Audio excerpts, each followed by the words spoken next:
اعوذ باللہ من الشیطان الرجیم بسم اللہ الرحمن الرحیم۔ قوم سبا پر اللہ کا عذاب کا واقعہ۔ اہل ستسار کی ایک قوم جسے قوم سبا بھی کہا جاتا ہے، اللہ تعالیٰ کی بے شمار نعمتوں کے اندر زندگی گزار رہی تھی۔ یہ قوم ایک عظیم تہذیب و تمدن کی مالک تھی۔ حضرت ابن عباس رضی اللہ تعالیٰ عنہ سے روایت ہے، رسول اللہ صلی اللہ علیہ وآلہ وسلم سے سوال کیا گیا کہ سبا مرد ہے یا کوئی عورت یا کسی ملک کا نام ہے؟ آپ صلی اللہ علیہ وآلہ وسلم نے فرمایا سبا ایک مرد تھا، اس کے 10 بیٹے تھے، ان میں سے 6 یمن چلے گئے اور 4 شام میں۔ محمد بن اسحاق کے مطابق عبد شمس بن العرب بن قحطان اسے سبا اس لیے کہتے ہیں کہ اسی قوم نے سب سے پہلے عرب میں دشمن کو قید میں ڈالنے کا رواج شروع کیا۔ مارب میں ایک دیوار تھی جو سد مارب کے نام سے مشہور تھی، وہاں زہریلے جانور، مکھی اور مچھر نہیں تھے۔ اللہ کی یہ تمام نعمتیں انہیں اس لیے دی گئیں کہ وہ اللہ کو واحد مانے اور خلوص دل کے ساتھ اس کی عبادت کریں۔ قرآن مجید کے مطابق خود نے حضرت سلیمان علیہ السلام کو خبر دی تھی کہ میں تمہارے پاس سبا کی ایک پختہ خبر لایا ہوں۔ یہ ایک عورت ان کی بادشاہت کر رہی ہے، جس کے پاس تمام چیزیں موجود ہیں، عظیم الشان تخت، سلطنت، رانی اور رایا، سب سورج پرست ہیں۔ شیطان نے ان کو گمراہ کر رکھا ہے، سب لوگ بے راہ رخ ہو رہے ہیں۔ یمن کا علاقہ نہایت وسیع اور زرخیز تھا، لیکن زرخیز ہونے کے باوجود وہاں کوئی بڑا دریا نہیں تھا۔ بارش ہوتی تو بہت سا پانی بیابانوں میں بیکار ضائع ہو جاتا۔ سبا کے سمجھدار ذہین لوگوں نے ان پانیوں سے فائدہ حاصل کرنے کی فکر میں لگ گئے۔ انہوں نے اہم علاقوں میں بہت سے بند باندھے، جن میں سب سے زیادہ پانی کا ذخیرہ رکھنے والا بند مارب تھا، اور اسی مناسبت سے ان کے دارالخلافہ کا نام بھی مارب تھا۔ مارب میں پانی کی بہت سی نہریں نکالی گئیں۔ بڑی نہر کے دونوں طرف بہت سے خوبصورت باغات لگائے گئے اور کھیت تیار کیے گئے۔ دوسری فصلیں بھی، درختوں کی وسیع قطاریں تھیں، ایک دوسرے سے ملے ہوئے تھے۔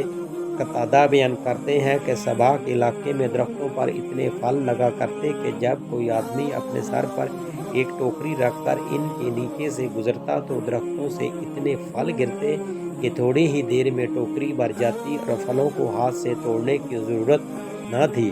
سبا کا تجارتی نظام۔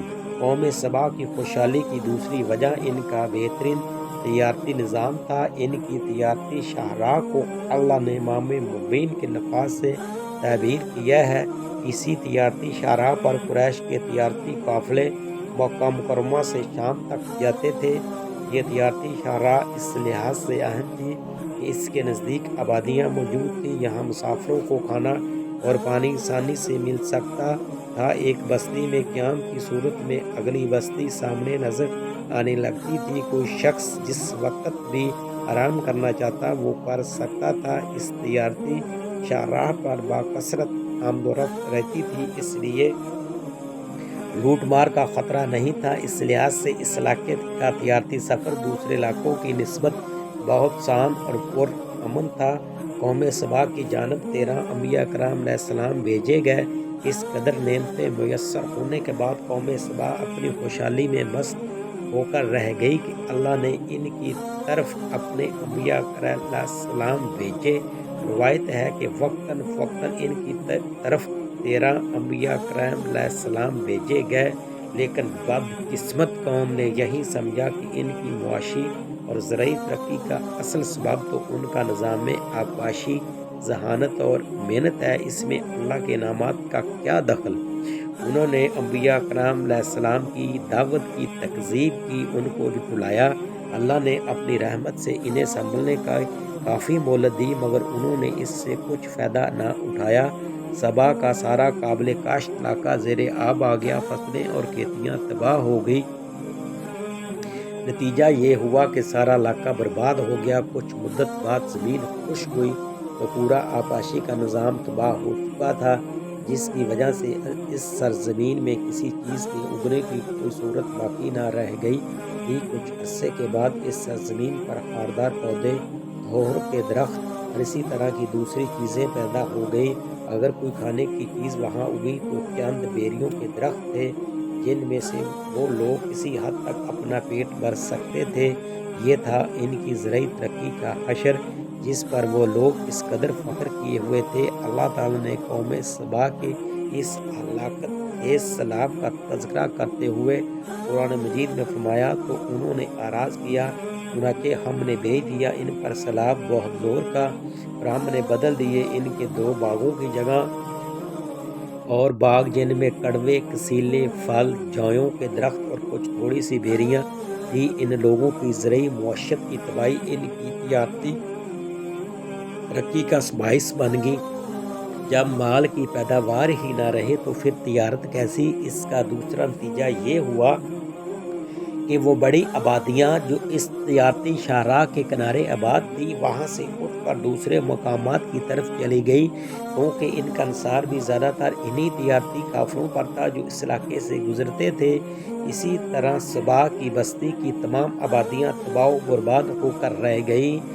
ہم نے ان کے علاقے اور ان کی بستیوں کے درمیان جنہیں ہم نے برکت عطا کر رکھی تھی واضح نظر آنے والی بستیاں قائم کر دی تھی، اور ہم نے اندازہ مقرر کر دیا تھا کہ ان میں سے سفر کرنے کا۔ ہم نے انہیں کہہ دیا تھا کہ تم سفر کرو ان میں راتوں کو بھی اور دن کو بھی امن کے ساتھ، مگر انہوں نے کہا اے ہمارے رب ہمارے سفر کی مسافتیں لمبی کر دے۔ انہوں نے اپنے اوپر آپ ظلم کیا، آخرکار ہم نے انہیں افسانہ بنا کر رکھ دیا اور انہیں بالکل تتر بتتر کر ڈالا۔ یقیناً اس میں نشانیاں ہیں ہر اس شخص کے لیے جو بڑا صابر اور شاکر ہو۔ قوم سبا کی بربادی کے واقعے میں درس و ہدایت۔ قوم سبا کی یہ بربادی ان کی سرکشی اور اللہ کی نعمتوں کی ناشکری کی وجہ سے ہوئی۔ یہ ایک حقیقت ہے جب کوئی قوم اخلاقی انحطاط کا شکار ہوئی تو اللہ کی جانب سے اس قوم پر اللہ کا عذاب آیا، یا کوئی قدرتی آفت مسلط ہوئی جس سے اس کا خاتمہ ہو گیا، یا کسی دوسری قوم نے اس پر قبضہ کر کے ناشکری کی قوم کی جگہ لے لی۔ قرآن مجید میں ارشاد ربانی ہے۔ مساوات قرآن کی روشنی میں حضرت داؤد علیہ السلام، حضرت سلیمان علیہ السلام کی باعظمت حکومتوں کے بعد ان کی حکومت سبانہ زدہ خاص و عام تھی۔ کہا جاتا ہے کہ یہ لوگ گندم کے مغز سے آٹا پیس کر روٹیاں پکاتے تھے، لیکن اس سے برعکس وہ اس قدر اسراف کرنے والے اور ناشکرے تھے کہ انہی روٹیوں کے ساتھ بچوں کا پخانہ صاف کرتے تھے۔ استغفر اللہ، بعد ازاں ان آلودہ روٹیوں کو اکٹھا کرنے سے ایک پہاڑ بن گیا تھا۔ پھر ایک صالح شخص نے وہاں گزرتے ہوئے ایک عورت کو دیکھا جو روٹی کے ساتھ بچے کے پخانے کے مقام کو صاف کر رہی تھی۔ اس شخص نے اس عورت سے کہا تیرے اوپر افسوس اے عورت، اللہ تعالیٰ سے ڈر اے عورت، اللہ تعالیٰ سے ڈر، خدا سے ڈر، کہیں ایسا نہ ہو کہ خدا تیرے اوپر اپنا غضب ڈائے اور تجھ سے اپنی نعمت چھین لے۔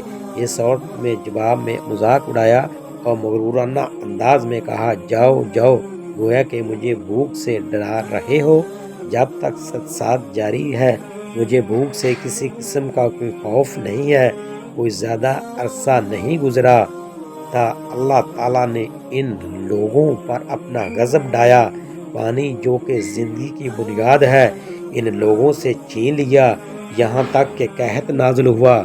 بات یہاں تک پہنچ گئی کہ ان کی ذخیرہ کی ہوئی تمام غذا ختم ہو گئی۔ آخرکار وہ مجبور ہو گئے انہیں آلودہ روٹیوں پر ٹوٹ پڑے جو ان لوگوں نے اکٹھی کر کے پہاڑ کے مانند ڈھیر لگایا ہوا تھا، بلکہ وہاں سے روٹی لینے کے لیے صف لگتی، قطار بنتی تاکہ ہر کوئی وہاں سے اپنے حصے کی روٹی لے سکے۔ کفران نعمت، قحط اور ان کی بدحالی کے بارے میں متعدد روایات موجود ہیں۔ سورۃ نحل کی آیت نمبر 112 اور 113 میں یوں ارشاد ہوتا ہے اللہ نے اس بستی کی بھی مثال بیان کی ہے جو محفوظ اور مطمئن تھی، اس کا رزق ہر طرف سے باقاعدہ آ رہا تھا، لیکن اس بستی کے رہنے والوں نے اللہ کی نعمتوں کا انکار کیا تو خدا نے انہیں ان کے اعمال کی بنا پر جو وہ انجام دے رہے تھے اور یقیناً ان کے پاس رسول آیا تو ان لوگوں نے ان کو جھٹلایا، پھر ان تک عذاب آ پہنچا کہ یہ سب ظلم کرنے والے تھے۔ اسی قوم سبا کے بارے میں ایک اور واقعہ بیان ہوتا ہے کہ ان لوگوں نے اپنی زراعت کو بہتر طور پر کاشت کرنے کے لیے پانی ذخیرہ کرنے کی خاطر بلک کے 2 پہاڑوں کے درمیان ایک بہت بڑا بند مقرب تعمیر کیا ہوا تھا اور دوسرے پہاڑوں سے گزرا ہوا پانی اس بند میں آ کر وافر مقدار میں جمع ہو جاتا تھا۔ قوم سبا نے اس پانی سے صحیح طور پر استفادہ کرتے ہوئے وسیع اور عریض بہت سے خوبصورت باغات لگائے، کھیتی باڑی کو رونق بخشی۔ باغات کے درختوں کی شاخیں اس قدر پھلوں سے لدی ہوئی تھی کہ کہتے ہیں اگر کوئی شخص سر پر ٹوکری رکھ کر ان کے نیچے سے گزرتا تو پھل خود بخود ٹوکری میں گرنا شروع ہو جاتے اور قلیل مدت میں ٹوکری تازہ پھلوں سے بھر جاتی۔ لیکن نعمتوں کی کثرت نے انہیں شکر کرنے کی بجائے غافل کر دیا تھا، یہاں تک کہ ان کے درمیان بہت بڑا طبقاتی نظام وجود میں آ چکا تھا۔ ان میں سے سابق اقتدار لوگوں نے کمزوروں اور ضعیفوں کا خون چوسنا شروع کر رکھا تھا، یہاں تک کہ ان لوگوں نے خدا سے ایک احمقانہ التماس کیا جس کا ذکر سورۃ سبا کی آیت نمبر 19 میں ملتا ہے۔ انہوں نے کہا خدایا ہمارے سفروں کے درمیان فاصلہ زیادہ کر دے۔ انہوں نے اللہ تعالیٰ سے یہ التماس اس لیے کیا تاکہ غریبوں، بے نوا لوگوں، عمر رسیدہ اور ثروت مند ان کے ہمراہ سفر نہ کریں۔ ان کی خواہش یہ تھی کہ وادیوں کے درمیان خشکی ہو اور فاصلہ بہت زیادہ ہو تاکہ تہ دست اور کم آمدنی والے لوگ ان کی طرح سفر نہ کر سکیں۔ اللہ تعالیٰ نے ان مغرور لوگوں کو آنکھوں سے دور سراہی چوہوں نے محرب نامی بند کی دیواروں پر حملہ کر کے انہیں اندر سے کھوکھلا کر دیا اور ادھر سے بارشیں زیادہ ہوئیں جن کی وجہ سے سیلاب آ گیا اور اس بند میں پانی بہت زیادہ اکٹھا ہو گیا۔ اچانک بند کی دیواریں ٹوٹیں، اس سے ایک بہت بڑا سیلاب آیا جس میں تمام دیہاتی آبادیاں، مال مویشی، باغات، کھیتیاں، ان کے محل غر پانی میں غرق ہو کر نابود ہو گئے۔ ان کے باغات اور زراعت میں سے صرف بیری کے درخت اور کچھ جھاڑیاں بچی تھیں۔ خوش لحان پرندے وہاں سے کوچ کر گئے تھے جبکہ الوؤں اور کووں نے قوم سبا کے کھنڈرات میں اپنے گھونسلے بنا لیے تھے۔ اس بات کا ذکر سورۃ سبا کی آیت نمبر 15 اور 16 میں ملتا ہے۔ آخر میں سورۃ سبا کی آیت نمبر 17 میں قرآن کریم میں اس واقعہ کا یوں نتیجہ نکالا ہے کہ ہم نے ان کی ناشکری کی سزا دی ہے اور ہم نے ناشکروں کے علاوہ کسی کو سزا نہیں دیتے ہیں۔ ہم ناشکر لوگوں کو ہی سزا دیتے ہیں اور یہ ان پر اللہ تعالیٰ کا سخت عذاب تھا جو کہ سیلاب کی صورت میں قوم سبا پر اللہ تعالیٰ نے نازل کیا اور ان کو برباد کیا اور نست و نابود کیا۔ اللہ اکبر۔